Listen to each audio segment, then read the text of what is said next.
Surfing is an artful movement-based expression that I think tops most experiences in life. And all surfing is built on the ability to turn your surfboard. From movements in the feet, to the knees, to the hips, shoulders and the head, turning a surfboard takes a lot. And today we're going to break it down in another How to Rip lesson of the week.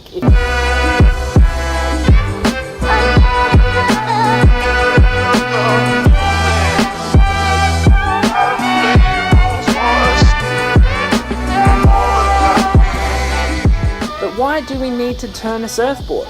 Well, it's all got to do with the power of the wave.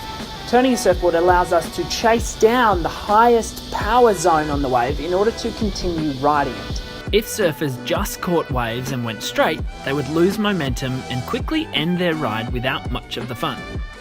Nearly all surfing is done on the face of the wave or in the tube. This is because in this zone here, there is the most power concentrated for us to harness to ride the wave. The steepness of the wave itself allows us to be propelled down the face by gravity and to use the speed we have to move back to the top of the wave to perform maneuvers.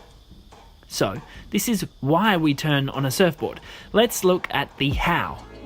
Most people think that turning a surfboard only relies on the actions of your feet, but actually, turning on a wave on your board relies on the linking together of your upper and lower body. Have a look at this wave here. As I take off on this right-hander, there are a few things going on which we can analyse. The first thing is the movement of my head, my eyes more specifically, which is an indication of my decision to go to the right.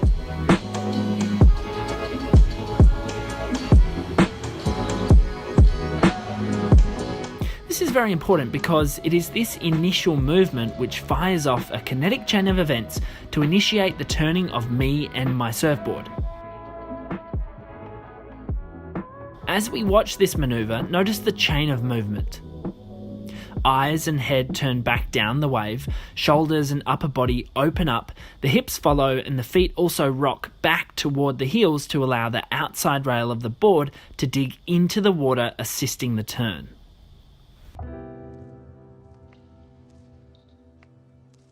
All manoeuvres in surfing rely on these very same principles of directional change. Let me show you. Everything from airs, cutbacks, re-entries, and speed generation all come back to these same principles of directional change with varying degrees of intensity. Generating speed uses minor directional change. Cutbacks and re-entries use a moderate to high amount, whilst rotational manoeuvres use loads of directional change. The main mistake that I see beginner and intermediate surfers make is that they don't recognise that turning a surfboard on a wave is a whole body movement. Without the use of the upper body, for instance, a surfer's turn will always be cut short and will lack power. The rule we always like to talk about in surfing is where you look is where you go, and this is exemplified perfectly when changing direction on a surfboard. The upper body must be involved in order to maximise speed, power and flow on a wave. Notice how on this wave I really focused on opening up my shoulders during the turn. This allowed me to really capitalise on all the speed I had for this oncoming section. If we go back a touch, notice how my leading arm rotates throughout the manoeuvre. It starts here, facing up the wave, and it twists all the way to the opposite direction, a full 180 degrees or more. If we look at this turn one more time, note the head movement too. The entire time my body follows my head direction, and right about here you notice that I consciously turn my head even further backward to increase the directional change.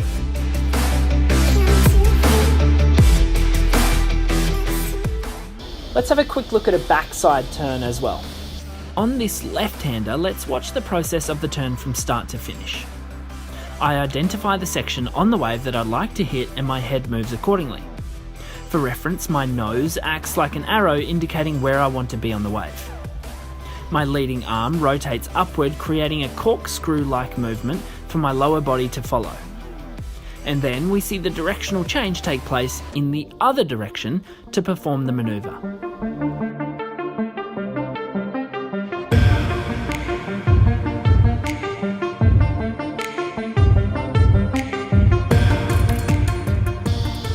to open and rotate the shoulders is essential for any surfer who wishes to perform high intensity maneuvers on a wave. And one thing I like to do before I go out for my sessions to really remind myself of this is this exercise here. I come into a full squat position, I grab one of my ankles, and then I do this on each side. And I do that consciously activating my back muscles to initiate the movement.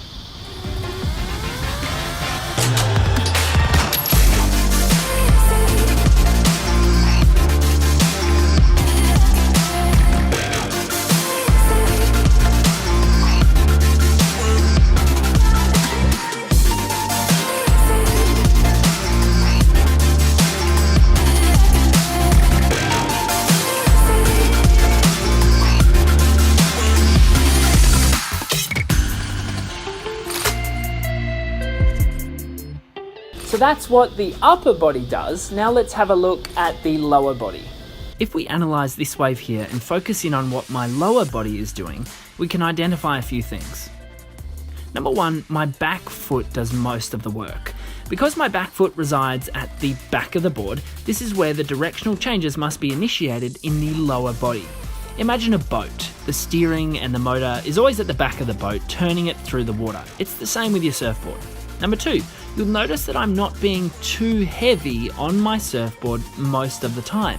I'm rocking back and forth between lifting up the board and pressing down the board to gather speed and momentum on the wave. Now, when I approach the turn, notice how my lower body compresses here to hold onto, if you will, the speed and power that I have harnessed so far.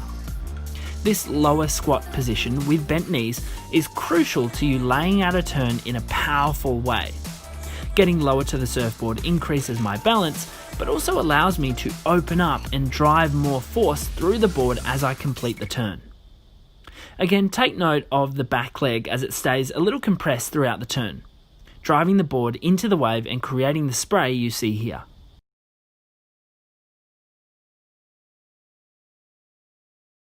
This is why having a good degree of leg strength is beneficial to performing all surfing turns. There are, of course, a few things you can do to increase your leg strength, but one of the best out-of-water exercises is the good old-fashioned squat. If you want to make it more surf-specific, you can also perform squats on a Swiss ball, but make sure you do it in a safe place.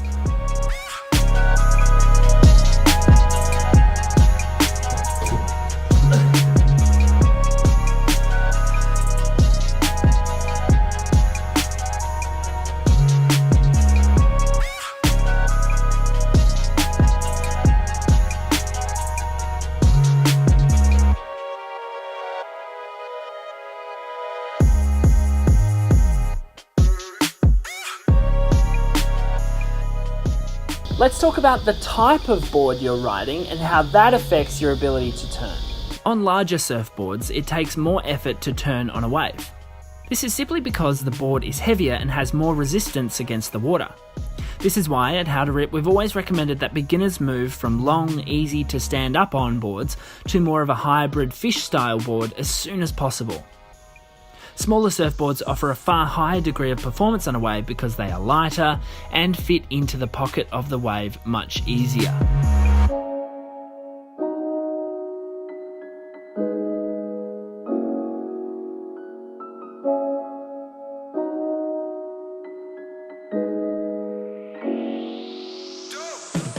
I hope you've been able to learn enough from today's video to help you start turning your surfboard in a radical way out in the surf. Remember to subscribe to the channel, follow me on Instagram at @CalsBroccoli. Thanks for tuning in, guys. Hit the like button, subscribe to the channel, and let me know in the comments what else you want to see.